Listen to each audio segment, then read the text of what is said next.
I'm going to talk about defense mechanisms or ego defenses. So ego defenses or defense mechanisms is something that as humans we all do. And we do this to just naturally protect our ego. So it serves a function and actually it helps us feel more comfortable, alleviates distress, and we're doing this all of the time. Very, very often without us even realizing how much we work to protect our ego. In personality disorders, we see defense mechanisms compulsive and stubborn and just happening far more than is actually helpful, and it gets in the way of forming healthy relationships. So when someone, for example, has narcissistic personality disorder, when something happens where their behavior has hurt someone else's feelings, they are so defensive and they will use lots of different types of ego defenses to try and protect themselves from feeling anxiety or shame or any other type of negative emotion. But we all actually use defense mechanisms. It's not just people with personality disorders. However, people who don't have personality disorders who use ego defenses or defense mechanisms get away with it, and it actually just helps them kind of sail through life in a much more comfortable way. But it still can be problematic, and some people are a bit more stubborn than others. And when you actually increase your awareness of the ego defenses that you use, you can then make a conscious decision as to whether to drop that ego defense or whether to just kind of carry on using it. But the more that we're aware of our own ego defenses, it serves us actually really well, because when we drop our ego defenses, other people like it, because other people will see where we're trying to protect our ego, where we won't see it. And if, for example, I'm being quite defensive and I feel that I'm right, that's me protecting my ego. But everyone else around me is thinking I'm being quite stubborn, and then that causes disconnection. It causes conflict between me and the other person, or perhaps not conflict, but at the very least it causes disconnection. So actually it would be more beneficial for me to actually just accept the other person's perspective.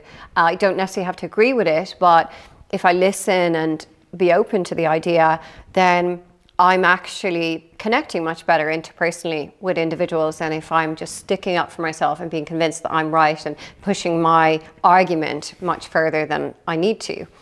So I'm going to talk to you about 13 different common types of ego defenses that we use as humans. This is not all of the different types of defense mechanisms. There's lots of other ones, but these are just ones that come up a lot for people. Number one is rationalization. Rationalization is making up excuses for something. So for example, a student who hasn't studied very much for their exam and doesn't end up doing well says, oh, well, I won't need that information for the future anyway. Number two is denial. So refusing to accept the truth, even though deep down you know it anyway. So for instance, if someone has died, refusing to accept that they're really gone and still convincing yourself that actually they might come back, or if you've been broken up with, refusing to accept that the relationship is really over. Number three is projection, which is when we have something that we don't like in ourselves, but rather than acknowledging that we don't like it in ourselves, we are really put off when we see it in another person.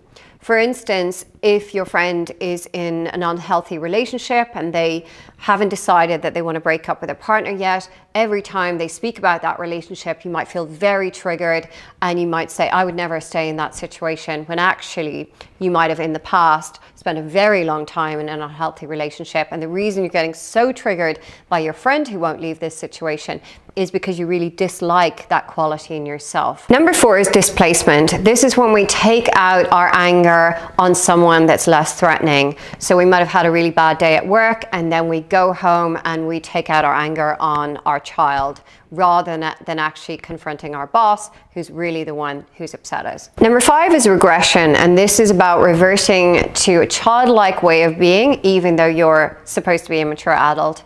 We often see this if someone goes back to spend some time staying at their parents' house. They can often regress and start to act very childlike, and this is actually their ego defenses kicking in, rather than being able to assert themselves, because they are reminded of how they used to be in their parent house, they forget their mature ways of being and they start operating like how they used to operate when they were much younger. Number 6 is reaction formation.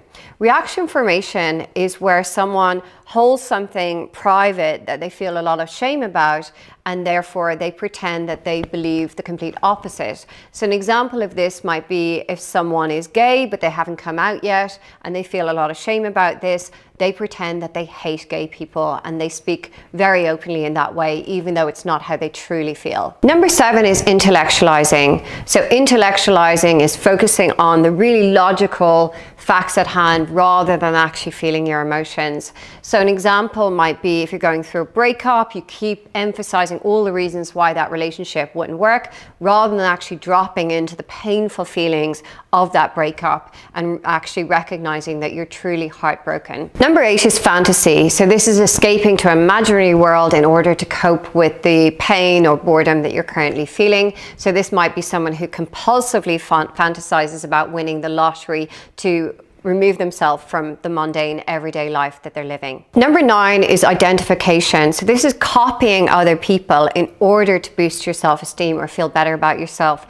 We see this a lot in young people who take on a different gender, even though they later realize that wasn't actually how they really felt. And instead they were actually just copying other people around them in order to boost their self-esteem and feel better about themselves. So we see this a lot in young people who are confused about their identity. Not to be confused with someone who truly has gender dysphoria, where they consistently feel that way over a very long period of time. Number 10 is humor, which is where we basically take the piss out of ourselves because we feel uncomfortable, and we use humor to try and protect our ego. Number 11 is compensation. This is trying to make up for a perceived deficit. I can definitely relate to this one because I was academically really struggling when I was a child for many years. I was not good in any kind of school environment or learning environment. And then I went to university, got a university degree, got a PhD, got a few more qualifications, got an MBA. The list goes on, and then I finally felt smart enough. So I have to say I've really overcompensated to make up for my feelings of inadequacy when it comes to academia. Number 12 is deflection. So if someone confronts you or gives you some kind of constructive feedback, or you're in an argument and then you just try and distract them so that you move away from having that uncomfortable situation. An example of this was many years ago. I was offering some feedback to my housemate about something they'd done that I found unacceptable, and they said to me, "Oh, do we have any milk in the fridge?" right in the middle of me trying to have this conversation with them. And I found it really interesting how they were automatically trying to change the topic because they felt uncomfortable. And number 13 is repression. This is where people block out painful memories. So often you see this with trauma memories that just can't be recovered quite easily, and it helps protect the individual from not feeling so much distress by it. If you have any questions about defense mechanisms, also known as ego defenses, feel free to leave comments below. And if you've liked this video and want to see more from me, please subscribe to my channel.